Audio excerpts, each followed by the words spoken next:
Before we come to the next statement, could I reiterate the comments of Mr Speaker earlier today? Whilst the whole House understands that business of government will go on during recess and ministers are required to respond to events, it is frustrating for honourable members when statements are made during scheduled periods of recess when the House is not sitting. Which brings us to the statement on carbon capture, usage and storage. Secretary of State Ed Miliband. Thank you, Madam Deputy Speaker, and I heard your statement and the Speaker's earlier. With permission, I would like to make a statement about the Government's carbon capture programme. Last week was a historic week for our energy system. On Monday, 142 years of coal-fired electricity generation came to an end as Radcliffe-on-Soar Power Station closed for the last time. I pay tribute to the generations of coal workers at Radcliffe and elsewhere who powered our country for more than a century. From coal miners to power station workers, we owe them a huge debt, and I'm sure that is shared across the whole House. But as one era ends, this government is determined that as we begin the next stage of Britain's energy journey, we create a new generation of good jobs in our industrial heartlands. That is why on Friday we began a new era, as government and industry agreed the deals that will launch Britain's carbon and capture industry. Madam Deputy Speaker, this has been a long time coming. I was proud as Energy Secretary to kickstart the process of developing carbon capture way back when, in 2009, when some honourable members were still at school, with a £1 billion competition. I'm much greyer now. In 2011, that programme was cancelled by the coalition government. In 2012, a new competition was announced. In 2015, it was cancelled again. And when we came to office, we inherited plans where there was an in-principle aspiration to go ahead, but the very significant government funding required had not yet been accounted for. So under the last government, we had fits and starts, dither and delay. Madam Deputy Speaker, by contrast, just 3 months since we came to office, this government has turned promise into reality. So I can confirm to the House that we have agreed commercial terms and £21.7 billion of funding over 25 years for 5 carbon capture, usage and storage projects across 2 clusters, HyNet in the northwest and the East Coast cluster in the northeast. This announcement will enable construction of 2 transport and storage networks that will underpin this new industry, the highways for carbon capture. And the deals we have agreed will also kickstart development of Net Zero Teesside, the world's largest gas with CCUS plant, Protos, a new CCUS energy from waste facility, and EETH, the UK's first large-scale blue hydrogen project, indeed the cleanest in the world, both of them in Ellesmere Port. Crowding in, Madam Deputy Speaker, £8 billion of private investment across these 2 clusters, creating 4,000 jobs in our industrial heartlands, and building an initial capacity to remove about 8.5 million tonnes of carbon emissions each and every year. And I want to pay tribute to the 6 new Labour MPs in Teesside and colleagues across the North West who have been brilliant champions for these projects. And Madam Deputy Speaker, this is just the start. We will have more to say in the coming months about carbon capture sites in Humberside, Scotland and elsewhere around the country. Let me say to the House, this investment is the right thing to do for Britain. CCUS will unlock the decarbonisation of hard-to-abate sectors from chemicals to cement, enable the production of low-carbon hydrogen, and, by capturing emissions from gas-fired power stations, play an important role, alongside renewables and nuclear, in delivering clean power by 2030 and beyond. That's why experts from the Climate Change Committee to the International Energy Agency are clear that carbon capture is critical to meeting our climate commitments. And I know there are those who doubt this, Madam Deputy Speaker. And to those I say this. I quote James Richardson, Acting Chief Executive of the Climate Change Committee, who said on Friday quite simply, "We can't hit the country's targets without CCUS." And the IEA has said in a report from 2020, which I very much recommend to honourable and right honourable members, reaching net zero will be virtually impossible without CCUS, pointing to heavy industries that account for almost 20% of global CO2 emissions today. And to those who doubt, Madam Deputy Speaker, whether this technology can work, it's been operating safely for decades in Norway and the US. Now, last week's announcement puts the UK on the path to lead the world in deploying carbon capture at scale. Being an early mover in this technology offers huge economic and industrial benefits for Britain. The North Sea means we have the chance to lead, the capacity to store 200 years of our carbon emissions, existing infrastructure that can be repurposed, using the talents and experience of our highly skilled oil and gas workforce. Now, Madam Deputy Speaker, over the last few years, around the world, we've seen the race for the jobs and industries of the future accelerate. For too long, Britain has opted out and lost out. No longer. We will harness Britain's geology, know-how, expertise to be a world leader in this technology that will define the 21st century, building an industry that could support up to 50,000 jobs by the 2030s, using every tool at our disposal to seize the opportunities for Britain, with a proper industrial strategy and a commitment, which is absolutely crucial, to using public and private investment to build the future our country deserves. And Madam Deputy Speaker, this is all part of a government that in the last 3 months has shown we are in a hurry to deliver our mission to make Britain a clean energy superpower. We've lifted the onshore wind ban, consented record amounts of nationally significant solar, launched Great British Energy, delivered the most successful renewables auction in British history, and set out our plans to lift more than 1 million households out of fuel poverty. We are moving at pace, both because of the urgency of the challenges we face and this government's determination to win for Britain. Last week marked the end of one chapter in our country's energy story and the start of a new one. A new era showing we can decarbonise and re-industrialise. A new era of clean energy jobs and investment in our industrial heartlands, and a new era of climate leadership. And I commend this statement to the House. Shadow Secretary of State Claire Coutinho. Thank you, Madam Deputy Speaker. I thank the Right Honourable Gentleman for giving me advance sight of his statement, and I do welcome the news today. I am saddened, if not surprised, that he hasn't the grace to acknowledge the work of the previous government in getting to this place. I know that's not the opinion of the many partners who have come together to get this project over the line, and I think it does a huge disservice to his officials who've worked incredibly hard over the last couple of years to get us here. But in fact, as far as I can see, the only positive investments that the Labour Party seem to have made in their first 100 days, the Blackstone AI data centre Northumberland, AR6 and now this, were all negotiated under the Conservatives. What his party has indeed turned into reality is crashing business confidence and overseeing £666 million of assets flee the country from UK-focused equity funds. No wonder they've had to have a change of management. And it was the Energy Secretary Act of 2022, the Energy Security Act, where we set out £1 billion of investment and the business models to support the CCUS market. Our aim was to have 4 industrial clusters by 2030, and I must pay tribute to all those who have worked together on these plans, including BP, Equinor, Eni, and all those involved with Tyne and the East Coast cluster. I know, for example, the brilliant Mayor of Teesside, Ben Houchin, has been a leading light on this for many years. I noticed the Secretary of State didn't mention him, which again I think is pretty graceless, but I'm sure he would like to welcome his work. I must also mention the former Chancellor, my right honourable friend, the member for Godalming and Ash, who first announced the government's support of £20 billion of carbon capture technology last year. That ultimately was the breakthrough step that got us here. He says it wasn't funded, Madam Deputy Speaker, but I'd like to remind him of how much he rests his laurels on a set of draft policy statements for nuclear back in 2009 that didn't have any Treasury funding attached. I had at least £20 billion agreed to be spent at the next spending review, Madam Deputy Speaker. He's a former Treasury spad. He knows what that means. But as always, it's the cheap politics that he reaches for, the ultimate career politician, I'm afraid. And in fact,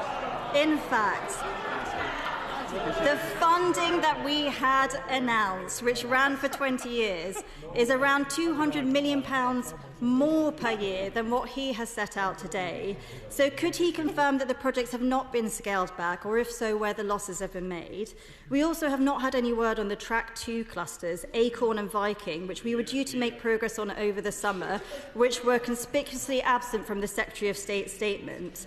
There will be many people who will be highly concerned, so could he update the House on those 2 projects in particular? And more widely, the announcement he makes today, rightly in my view, points out the importance of British industry. However, we have seen that both the TUC and the GMB Union have warned repeatedly about his net zero plans and what they will mean for British industry. In fact, in the words of Gary Smith, the leader of the GMB Union, his approach is to export jobs to import virtue. So let's look at what's happened under Labour's watch. Grangemouth, 400 jobs at risk with nearly 3,000 potentially affected. Port Talbot, 3,500 jobs under threat. Scunthorpe, 2,500 potential job losses before Christmas. And the 200,000 jobs which Labour are putting at risk by their plans to ban new oil and gas licences and to make the UK regime the most punitive fiscal regime for the sector anywhere in the world.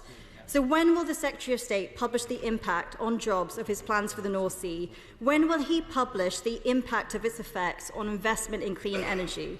After all, this carbon capture investment today would not be possible without any Equinor and BP, companies using the stable finances of their oil and gas businesses to invest in clean energy. Yep. He talks about the importance of UK decarbonisation to climate change, but will he acknowledge that his plans to target UK production won't mean that we use any less? It will just leave us importing more from abroad, importing more oil and gas from the US and the Middle East, and importing more steel from China, which is still 60% powered by coal, and that both of those things would actually increase global emissions. This would be carbon accounting gone mad. It may leave some in the Green Lobby cheering at our reduced emissions, but overall there'd be more carbon in the atmosphere and less jobs here in Britain. Are the Labour Party seriously going to be responsible for the end of steelmaking in the UK, with the added cost of the loss of over 10,000 jobs in our most left-behind communities? He must acknowledge that a better balance has to be found. And to conclude, the Secretary of State has still made no comment, no answer, no apology for promising the British public £300 energy bill savings by 2030 in the general election. Will he finally answer to his backbenchers, to the House and to all of our constituents today what has happened to that pledge? Well, can I say to the Right Honourable Lady, I know she's in a difficult position, and it rather showed today. Because let's be honest, the truth is quite painful for her, Madam Deputy Speaker. She failed as Energy Secretary to get carbon capture over the line. Year after year, well, she was only in the job 10 months to be fair, but month after month, she failed to get it over the line because the funding was never secured, because there wasn't the political will from the Chancellor or the Prime Minister. Madam Deputy Speaker, a long line of 14 years of failure. 10 Energy Secretaries. Now, of course, to give her credit, she did try, I'm sure.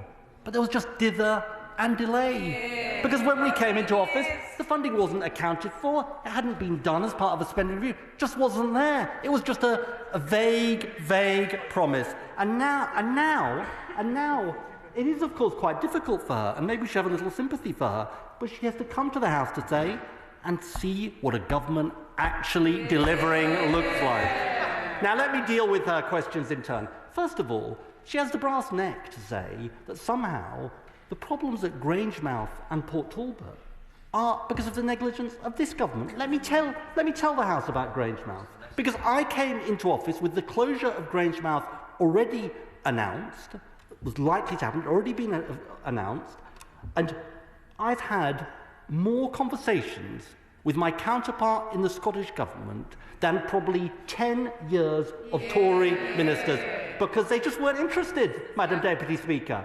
And we should be incredibly angry about this. And so what did we do? We funded the Project Willow, which they didn't fund. We added to the growth deal, which they didn't do. And we actually said we're going to have a national wealth fund with the potential to fund Project Willow. None of the things coming from her. She just wasn't interested. She just didn't care. That's the truth about it. And of course it's ideological, Madam Deputy Speaker. It's not accidental. Yes, it is. Yes, it is. A bit of honesty from the Honourable Gentleman. I noticed he was very honest about her at a party conference, but a bit of honesty. Right, that's the truth about it. They didn't have an industrial strategy because they don't believe in an industrial strategy. And that is the reality. And let me come to her nonsense, the rest of her nonsense, right? She's interested in Gary Smith. Oh, I'm very pleased she's interested in Gary Smith. This is what Gary Smith said. This is a serious step in the right direction and a welcome investment in jobs and industry after years of neglect under the previous administration. I mean, that is the reality. And as for the other stuff that she says, look, I think she's got a decision to make. Madam Deputy Speaker, which is she began her life, her political career, in the Conservative Environment Network. And now she's ended up backing a net zero sceptic for the Tory leadership. I think it's a little bit sad. Madam Deputy Speaker. I think she should take some time and reflect on that, and on the utter contrast between her failure and this government's delivery. Chair of the Select Committee, Bill Esterson. Thank you very much, Madam Deputy Speaker. Well, unlike the Shadow Secretary of State, I am very pleased that the Secretary of State has announced jobs in Teesside, and jobs which my constituents will benefit from potentially in the northwest of England as well. I'm also very pleased that we have a government committed to an industrial strategy and that believes in government working in partnership with business. Now, the Secretary of State mentioned just how important it is that we have this technology if we are going to decarbonise. He quoted James Richardson making the case. So this will be crucial for the abatement of heavy industries like chemicals, like the glass factory that he went to visit on Friday in the northwest, and like cement. But it will also be crucial for hydrogen production, for the new gas-fired power stations, and indeed for waste-to-energy. So can he say how long he thinks we will need it for abatement of heavy industry, and how long he thinks we're going to need this kind of technology for hydrogen production and for production from gas? Well, look, I thank my honourable friend for the question. I think he makes a sort of really important point, and I think it's particularly to those who are, and there are some, who are sceptical about the use of carbon capture and storage. The truth is that for hard-to-abate industries, take cement, for example, unless we have CCS technology, well, either there's no future for these industries or they can't decarbonise. And so, yes, it's an investment, but it's absolutely crucial. And I'm very struck by what the IEA said, which we're talking about probably 20% of industry.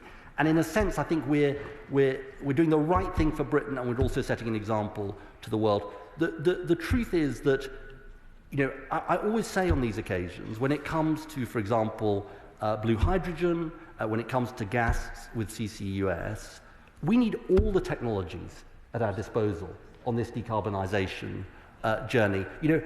This is going to be a primarily renewables-based system, but nuclear's got an important role, and we need dispatchable, decarbonised or low-carbon generation as well. And I think all of these things has a role, and over time the pathway will become clearer. But this is so urgent. I want all the technologies at our disposal.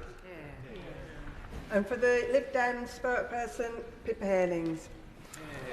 Thank you, Madam Deputy Speaker, and I'd like to thank the Secretary of State for his statement. The Liberal Democrats are committed to supporting British industries in cutting carbon emissions and getting the country back on track towards meeting our climate targets.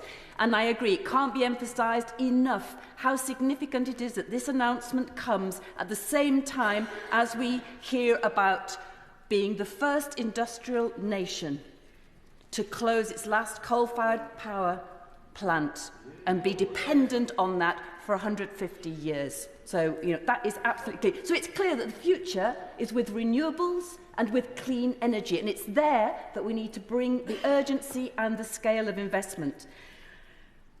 The irresponsible rollback by the Conservative government away from key climate pledges and their failure to invest properly in renewable energy and home insulation has left thousands of households vulnerable to fuel poverty, again with another winter approaching.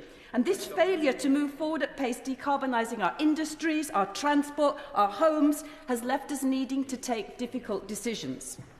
As recognised by the National Committee on Climate Change, we do support the need for at-scale, long-term investment in CCS, particularly for those hard-to-decarbonise industries such as chemicals, cement and steel manufacturing industries. And we'd like to see this investment in existing industries, and we want it to be seen to be meeting environmental requirements.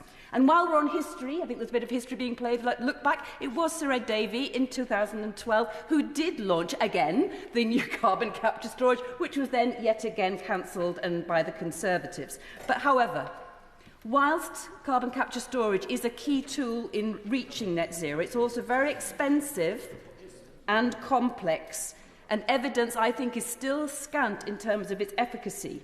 And understandably, as you mentioned, as the Secretary of State mentioned, there's much concern about the focus on CCS, incentivising industries to invest in this as an alternative to radically reducing their emissions. Therefore, it's important that the government sets out clearly and transparently the path for delivery on any CCS it invests in to show the milestones for progress. So I'd like to ask the Secretary of State, what will you do to increase investment? Order, Secretary of State. Well, look, can I begin by welcoming the Honourable Lady to her place and also thank her for the tone and indeed the substance of her remarks. Look, let me just start off by saying I think she is right, and I think it's right to underline this, the fact that we are marking a new era, but we're also marking the passing of an era, and it's right to pay tribute to all of those people who worked in our coal-fired power stations and indeed who worked underground to dig coal for our country. And it is a big sort of moment of change and the passing of an era.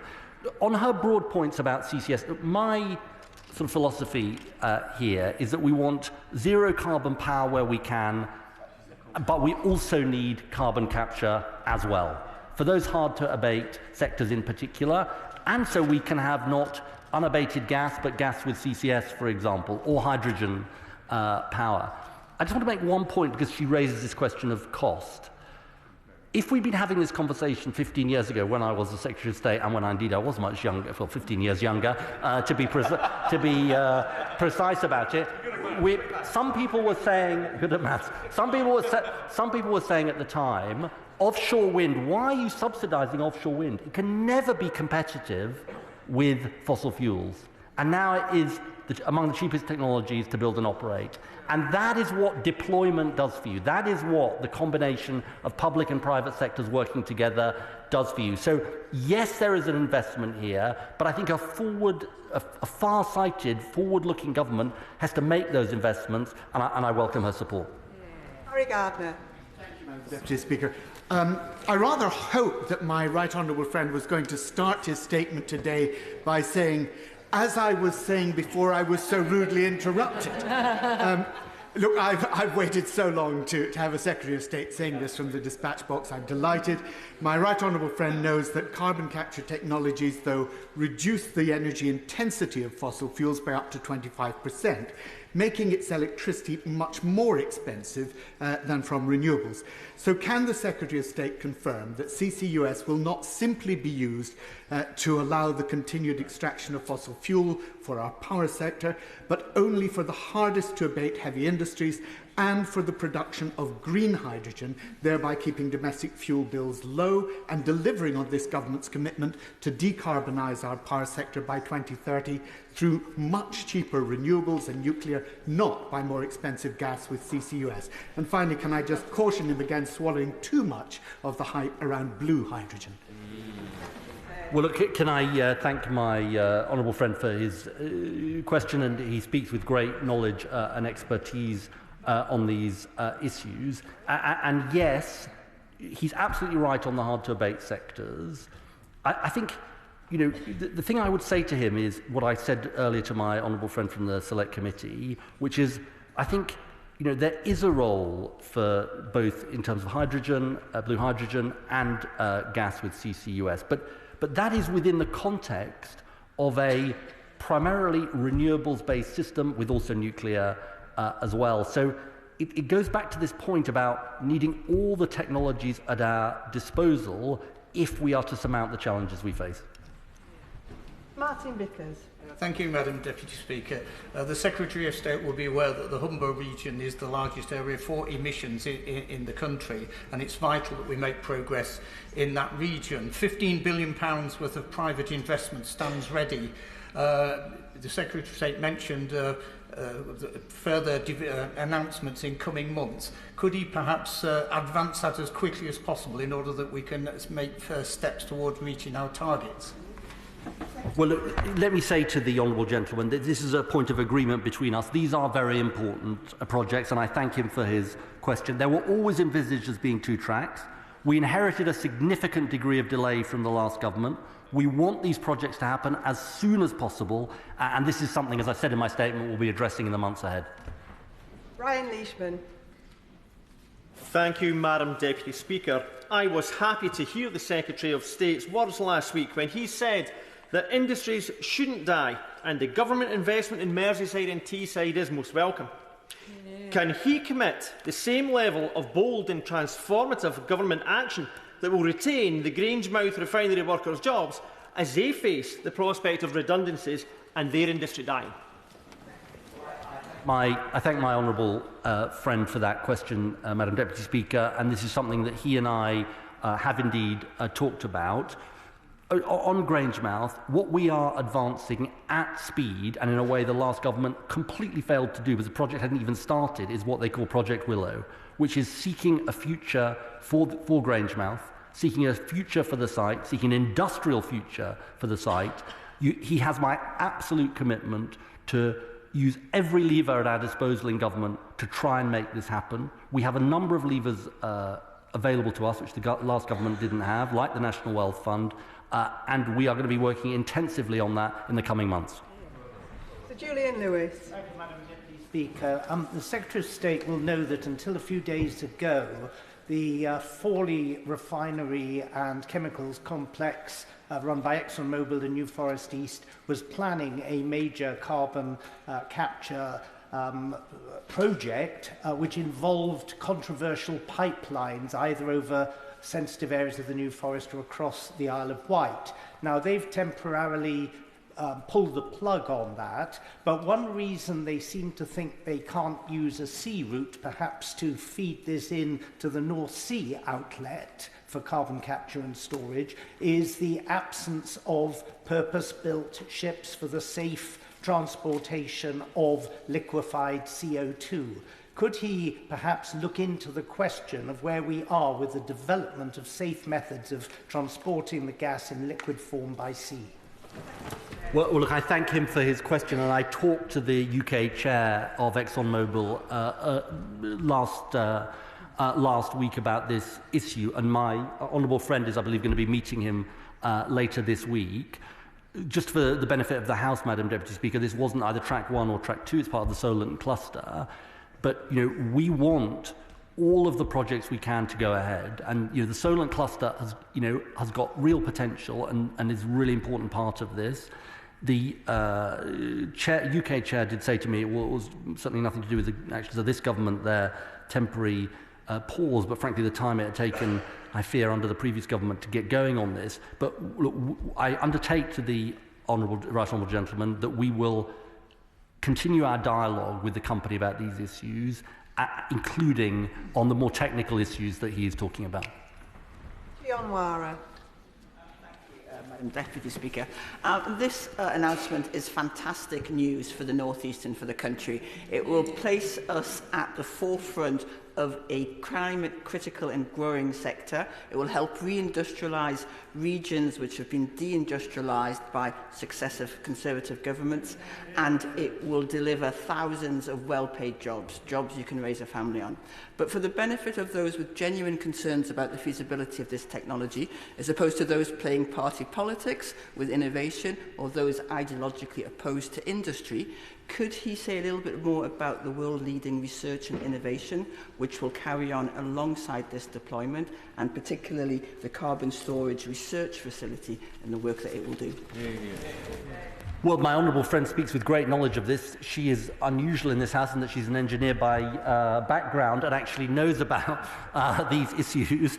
And look, she is absolutely right about this. And you know, our world-leading scientists, the engineers we have, are an absolutely crucial part of us playing a world-leading role in this technology. And I do also say, Madam Deputy Speaker, to those who are worried about risk, the risk of this technology, I say this: the much, much greater risk is not acting. The risk before us is the climate crisis that grows every day, and that is the right thing to do to get the CCS moving. Christine Jardine. Thank you very much, Madam Deputy Speaker. I welcome what the Secretary of State said about more news to come about Scotland, because the Acorn project is not a Track 1 project, it's a Track 2 project, and the previous Prime Minister visited Peterhead and sort of raised hopes that there might be investment coming there, and then nothing. And also the Secretary of State spoke about the great skills that we have in oil engineering. And possibly there's nowhere else in Europe, perhaps the world, that has more than the northeast of Scotland. So can he tell us how committed the government is to bringing forward Acorn as quickly as possible? I concur completely with what the Honourable Lady says. We are absolutely committed to Acorn. It is very, very important. We came into government with Track 1 not accounted for, and so part of the challenge was getting Track 1 over the line, because it just seemed to me so important to send a signal that it wasn't going to be more of the dither and delay that we've seen. But I can absolutely assure her and other Scottish colleagues in this House, across the House, that this is of fundamental importance to us. It's of fundamental importance for Scotland, and it's for fundamental importance for the whole of the United Kingdom, because we're not going to be able to surmount the challenges we face simply with Track 1 projects. Matt Rodder. Thank you, Madam Deputy Speaker. May I thank the Secretary of State for his statement today. Could he say a little bit more about how this important project will sit alongside other investments in green energy as we move towards the 2030 and 2050 targets? And could he also explain more about the potential for job creation across the country in a wide range of industries and regions? Well, my honourable friend is entirely right. This is part of a whole set of things this government is doing: lifting the onshore wind ban, releasing private investment, dealing with solar projects that had frankly been sitting on desks for far too long, nearly 2 gigawatts consented, more consented, Madam Deputy Speaker, in 3 months of this government, nationally consented projects, than in 14 years of the last government. I mean, doesn't that tell a story about dither and delay and inaction? And so he's absolutely right. This is part of a whole series of investments, both private that this government is unleashing and public that we are putting in. Jerome Mayhew.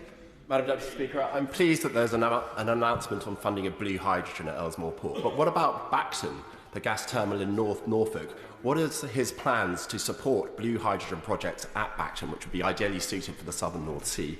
And having looked at the numbers, which seem a bit light, could the Secretary of State please confirm that it is still government policy that we should capture and store between 20 and 30 megatons of CO2 by 2030? On his first point, that's very much also part of our plans for the future. And then, look, on his second point, we will obviously set out all of these details in response to the work of the Climate Change Committee. One of the things that we are struggling with is the delays that there were under the last government, quite frankly. I've set out the impact of this project, and we'll be setting out the impact of future projects when they're announced. Lila McAvoy. Thank you, Madam Deputy Speaker. Can I put on record my thanks to the Secretary of State and his wider team who've decided in such difficult economic times to invest in my part of the country. This marks a huge vote of confidence in our local industry leaders, in our fantastic regional workforce, and as he said, it's been a long time coming. Does the Secretary of State agree with me that this carbon capture project will create exciting skilled jobs and opportunities for people in Darlington and the Tees Valley, solidifying a green industrial future for my constituency? Thank my honourable friend for that question and for her brilliant advocacy on this issue. And I think she raises an important point, which is people will look at this investment and think it is a big investment, albeit over 25 years. Is it the right thing to do for the country? Emphatically, yes. For industries of the future, because the transport and storage networks are absolutely crucial, not just for the specific projects I've announced, but for future projects as well. For our security as a country and for jobs in our industrial heartland. So I thank her for her advocacy and we will keep moving forward on this. Thank you, Madam Deputy Speaker. The Secretary of State says he's absolutely committed to the Acorn project. Well, the way to show that would be to fund it, because yet again the Labour government, or the UK government rather, has failed to announce funding for carbon capture, utilisation, storage projects in Scotland. This is a disaster economically, industrially and environmentally. I'm sure the Secretary of State will agree that without Acorn, the UK can't meet its net zero targets and will miss them by some margin. The last Tory government failed to back this project in Scotland for years, and despite offering change, Labour have done exactly the same thing, followed the same path with broadly the same budget, and is prioritising less developed, less substantial and less deliverable projects in England, while offering the Scottish cluster no funding at all to date. People in Scotland remember well, Madam Deputy Speaker, how eager the Treasury and the Westminster Government were to get their hands on revenues from North Sea oil and gas. When will we see that returned with investment from Westminster into the North East of Scotland to support the Acorn project? Here. I'm sorry about the honourable gentleman's tone, but it was entirely predictable, really. I mean, look, he knows that there were two tracks. There were always two tracks. This government has moved at speed to fund track one, and I've made absolutely clear our commitment to Acorn and track two. Annalise Midgley. Thank you, Madam Deputy Speaker. I welcome my right honourable friend's announcement of major investment in carbon capture in our industrial heartlands, including in Merseyside. Knowsley hosts significant industrial capacity and has huge potential to contribute to this. Can the Secretary of State provide detail and meet with me to discuss how Knowsley will benefit from the investment of thousands of good, secure jobs expected under this scheme? I think my honourable friend is entirely right, Madam Deputy Speaker, and the challenge for us as a government, but also the challenge, frankly, for the companies that have won these contracts, is to make sure that we build jobs in the supply chain, in constituencies, including in hers, and I look forward to meeting her to discuss it. Vera Hophouse. Madam Deputy Speaker, waste incinerators release, on average, a tonne of CO2 for every tonne of waste. And they're usually called energy from waste, but their environmental value is questionable unless carbon capture is attached to them. Yes, we need to recycle more, but we will have energy from waste for years to come. Will the Secretary of State commit to scaling up significantly carbon capture for energy from waste plants? Secretary of State. The Honourable Lady is absolutely right. That's why one of the projects that we indeed funded was an energy from waste project. This is exactly the kind of role that CCS can play. Andy MacDonald. Thank you, Madam Deputy Speaker. I've got to say to my honourable friend just how grateful I am to him for his engagement on this issue. We on these benches across the Tees Valley, especially our friend Alex Cunningham, have been pressing for many years to secure carbon capture, utilisation and storage, and we were increasingly anxious that with the dithering of the party opposite, that the final investment decisions would not be aligned and the opportunity to invest in this critical project would be lost. So it's testament to this Labour government that it's been delivered so early in office. But so that we can use this precious investment, will he and his business and trade and education colleagues meet with honourable members from across the Tees Valley to discuss how we can ensure that the well-paid jobs, the apprenticeships and the training we need are secured?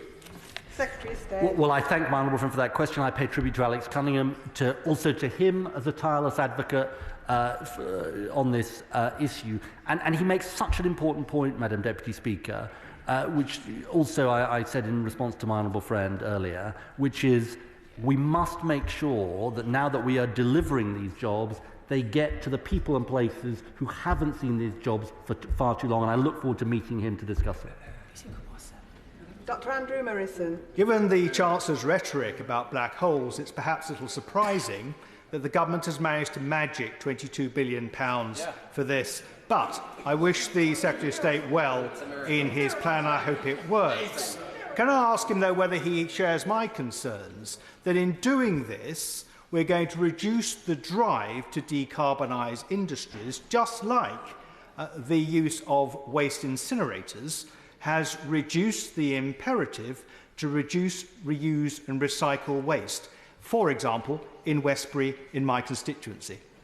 Secretary of State. Well, look, I respect the honourable gentleman for his question, not say I agree with it. Look, on the first point, this is a long-term investment in the future of the country, and I think the Chancellor is far-sighted in seeing the importance of it. On the second part of his question, there are hard-to-abate industries that are just going to find it very, very hard without carbon capture to enter a decarbonised world, and we've got to protect those industries for the future. But I do agree with him on this point, which is, for industries that can decarbonise without CCS, of course we want them to do so. Andrew Pakes. I'd like to thank the Secretary of State for his statement and welcome it, and also congratulate trade unions, communities and campaigners who have campaigned for this for so long. Yeah. His leadership stands in stark contrast to the asset stripping of jobs, hopes and investments we've seen in too many of our industrial heartlands. Yeah. So does he agree with me this isn't just a policy about net zero or policy about boosting the particular cluster areas we've talked about? This is a policy that will boost jobs, skills and futures in the supply chain in communities like mine in Peterborough and across the whole of the country. Yeah. Secretary of State. My honourable friend speaks with great eloquence on these issues always, and he's completely right about this. And it is all part of the argument that says, when we say that the transition to clean energy can create jobs of the future, the greatest economic opportunity of the 21st century, we've got to show that it can actually happen. And the problem about the last government is at times they use that rhetoric, but they never actually delivered. And today we are showing the difference. Adrian Ramsey.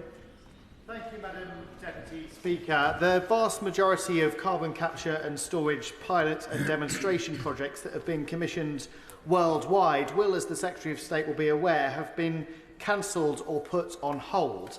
So I'm concerned about the government putting so much money, 22 billion, into an unproven technology when the Track 1 projects, I understand, are about new gas power stations and about blue hydrogen, which the member for Brent West has already expressed concern about being a fossil fuel technology. So will the Secretary of State rule out any of this 22 billion being used to invest in new fossil fuels, locking the UK into new fossil fuel production? And would the Secretary of State instead consider major scaling up of real natural carbon capture through major investment in the restoration of woodlands, peatlands and wetlands? Secretary of State. I mean, it's early on, but I do slightly worry about the honourable gentleman. So far, he opposes new grid infrastructure. So goodness knows what's going to happen to the renewables. He opposes carbon capture, so goodness knows what's going to happen to the hard-to-abate industries. I'm all in favour of investing in woodlands, right? But you need all of those things. I mean, the challenge we face, Madam Deputy Speaker, and I do think the Green Party, and I want to be generous about this, why, I don't know. But look, because I'm a generous person. I am a generous person. But the point is, and I'm sure they have the best of intentions, but the scale of the transition we've got to make as a country, we need all these technologies. It's not about, shall we invest in the woodlands, and then let's not have the grid infrastructure, let's not have the CCS. I urge him to think about this. You need all of them. Henry Tufnell. Thank you, Madam Deputy Speaker. Can I welcome the government's announcement that will move forward with Track 1 projects, which will create thousands of good, well-paid jobs, attract inward investment and accelerate us towards net zero. With the closure of the blast furnace in Port Talbot, the two largest carbon emitters in Wales now sit in my constituency of Mid and South Pembrokeshire and have no access to pipeline CO2 transport. What measures is the Secretary of State taking to encourage the decarbonisation of sites like mine in Pembrokeshire, which are reliant on non-pipeline solution for CO2 transport to achieve a just transition? Secretary of State. Well, I think my honourable friend speaks with customary eloquence as well about these issues. And look, this is a potentially really important part of the solution. And we owe a debt to the workers at Port Talbot to make sure that we leave no stone unturned in looking to see what the potential future is. And I look forward to continuing these discussions with him. Sammy Wilson. Madam Speaker. As the Secretary of State has boasted about spending £27 billion of public money on carbon capture and storage, and also the promotion of what he calls renewable energy, does he do it with any sense of irony? Has he taken £27 billion out of a financial black hole to put it into a carbon-absorbing black hole? And does he not recognise that his own green policies are actually generating the very CO2 that he's condemning? Draxby Power Station chops down forests in America, brings them halfway around the world, burns them in the power station, emitting CO2 at a cost of £1 billion a year subsidy. In Northern Ireland, we are tearing up thousands of acres of pristine upland bogland to erect windmills. And in Scotland, they've already cut down 17 million carbon-absorbing trees to make space for windmills. I know he's very keen on modelling. Could he maybe tell us whether his models have told him how many carbon capture and storage facilities he's going to need to offset the carbon-producing impact of his green policies?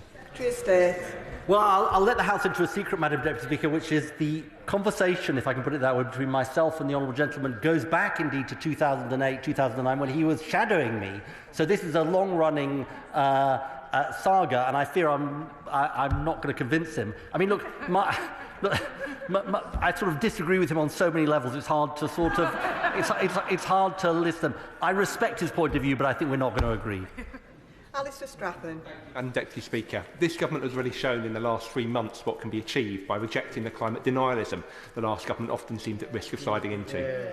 But this announcement is important because it also underlines the opportunity of rejecting also climate delivery denialism, rejecting the idea that we can somehow make the transition to net zero work without big, bold investments or by only focusing on narrow solutions that align with our ideological priors. Because the IEA and the Climate Change Committee could not be clearer. CCUS is not just an economic opportunity for this country, it is a scientific necessity to meet our climate targets.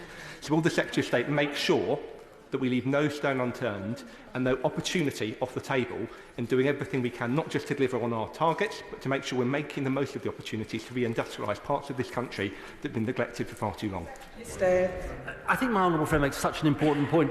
I was with the Prime Minister in New York in the last couple of weeks, talking to international partners about where the new British government stood, and there is a sense that British leadership is back. But if I had said to them, well, we can't do carbon capture, that's just not an answer, they would have said, well, what are we going to do about our industry? So he is absolutely right about this. We need all the solutions at our disposal, both for British leadership and for global decarbonisation.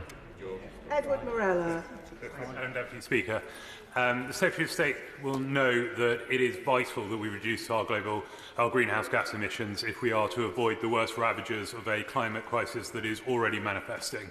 Given that this deal risks incentivising hard-to-abate businesses to continue with business as usual, can the Secretary of State outline what steps the government intends to take in order to ensure that these industries also invest in reducing their emissions? Well, I welcome the honourable member to the House. And I do say to him that we have all kinds of projects in place to encourage business to decarbonise. And indeed, our drive for clean power by 2030 is all part of ensuring that we decarbonise the electricity system in order to help businesses to be part of that decarbonisation journey. I must say, I just don't recognise, though, the picture he paints that somehow this is a disincentive for companies. I see lots of businesses that are saying, how are we going to exist, frankly, in a decarbonised world? If you take the cement industry, for example, what is the answer for the cement industry in a decarbonised situation? That's why CCS is so vital. Jane Kirkham. Thank you, Madam Deputy Speaker. I'm so pleased to be part of a new era of clean energy investment, from carbon capture in the North East and the very successful recent renewables auction. The Secretary of State has been to see our critical minerals, floating offshore wind potential and geothermal potential in Cornwall. Could he please confirm that the industrial strategy in renewables will be truly UK-wide and will span from Scotland and the North East down to the west in Cornwall, with a clear pipeline of investment opportunities set out to give certainty to developers in, for example, floating offshore wind in the Celtic Sea? Well, my honourable friend is absolutely right, and as I've said before in this House, Cornwall has a crucial role to play in our clean energy future. She is a brilliant champion for it, and also for floating wind, as she says, there's huge opportunity, and we look forward to working with her to make it happen. Caroline Burden. Thank you, Madam Speaker. Deputy Speaker. I welcome the Secretary of State's enthusiasm for decarbonisation and carbon capture, particularly around heavy industry, including cement. However, the Track 1 projects include new gas power stations and new blue hydrogen, which will carry a huge greenhouse gas penalty caused by upstream methane emissions. Would the Secretary of State commit to reviewing the full life cycle greenhouse gas emissions for any project before it goes to a full investment decision? Secretary of State. Look, that is indeed done as part of this, and I do say gently to some of those people asking me this question, this government has a world-leading position on no new oil and gas licences. It is a position recognised around the world. And I do say to her, it goes back to what I've said throughout this statement, Madam Deputy Speaker. We need everything as part of the mix. That's why we're going to keep existing fields in the North Sea open for their lifespan, for decades to come. And that is part of the energy mix. So, of course, we're going to move off oil and gas. And indeed, we have a science-based position, unlike the last government, on this. But this does need to be a transition. And that is what we're going to make happen. Luke Meyer. Thank you, Madam Deputy Speaker. Can I welcome strongly my right honourable friend, the Secretary of State's commitment to delivering for Teesside, delivering thousands of good green jobs in clean industries, delivery after years of delay.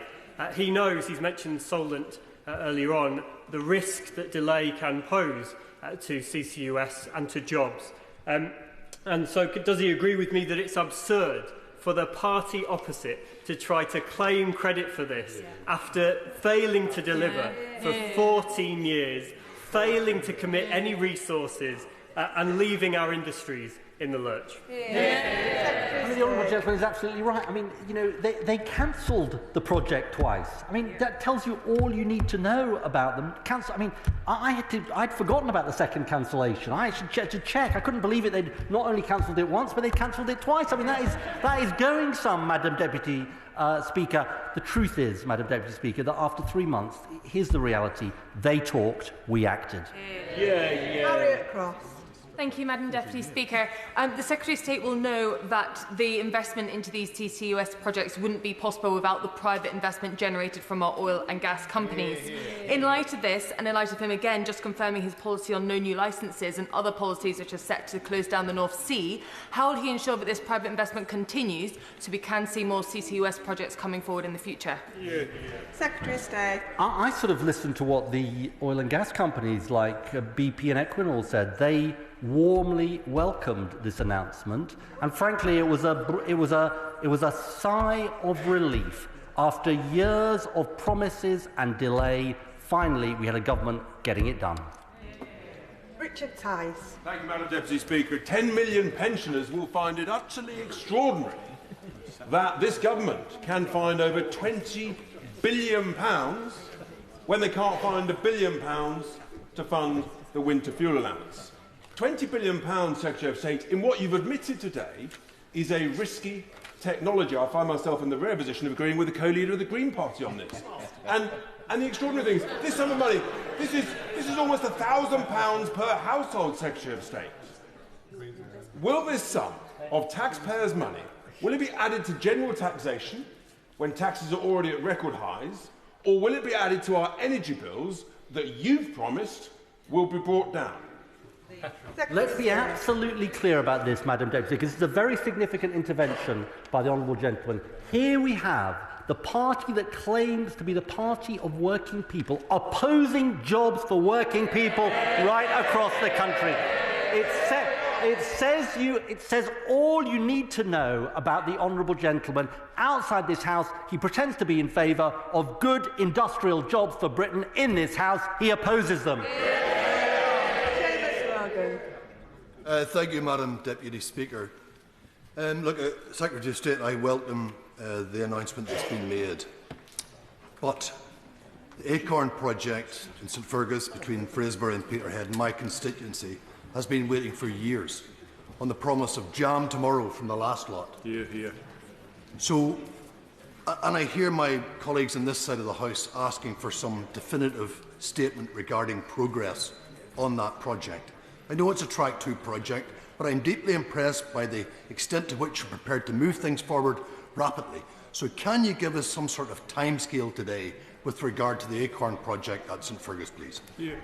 Well, I'm grateful to the honourable gentleman for the tone of his question, and I want to say this very, very clearly. I do understand that just like Track 1 was led a merry dance by the last government, so Track 2 has been led a merry dance by the last government. This is a government that's been in power 3 months.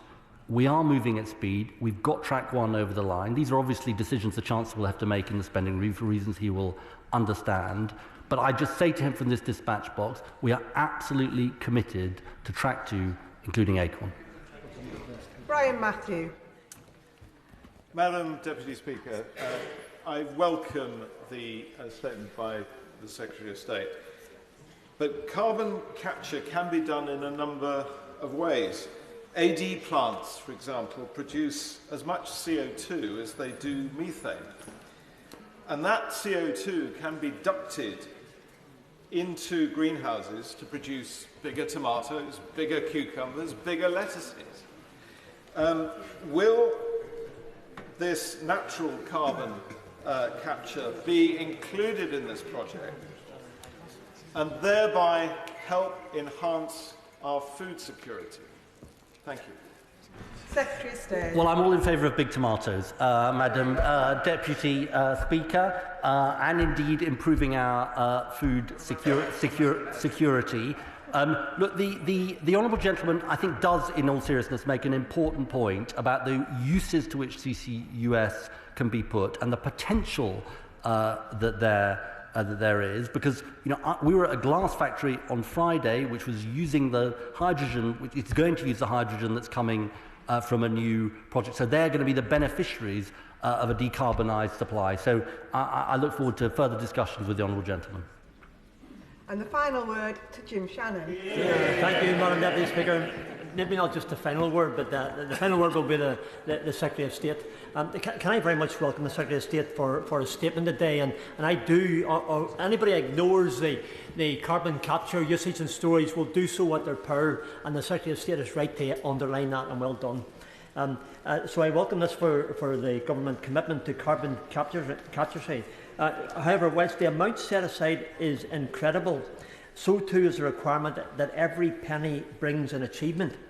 What accountability will be faceted so that each region of the United Kingdom is involved in this net game? I say this very gently, Madam Deputy Speaker. Northern Ireland isn't mentioned in the statement, so I'm sure the Secretary of State will address that issue, and that there must be accountability to ensure realisation and not simply aspiration of any environmental goals. Thank you so much. Well, I thank the honourable gentleman for his question. I hope he has a conversation with the honourable member behind next to him who doesn't want to talk to him. Look, I think it's a good point to end on, Madam Deputy Speaker. This is an announcement. Of course, the direct jobs will be in certain parts of the United Kingdom, but this is an announcement that will benefit the whole of the United Kingdom in supply chains across the United Kingdom, and this government looks forward to making sure that happens. I'll allow for the front benches to swap over. before we move to the business of the day.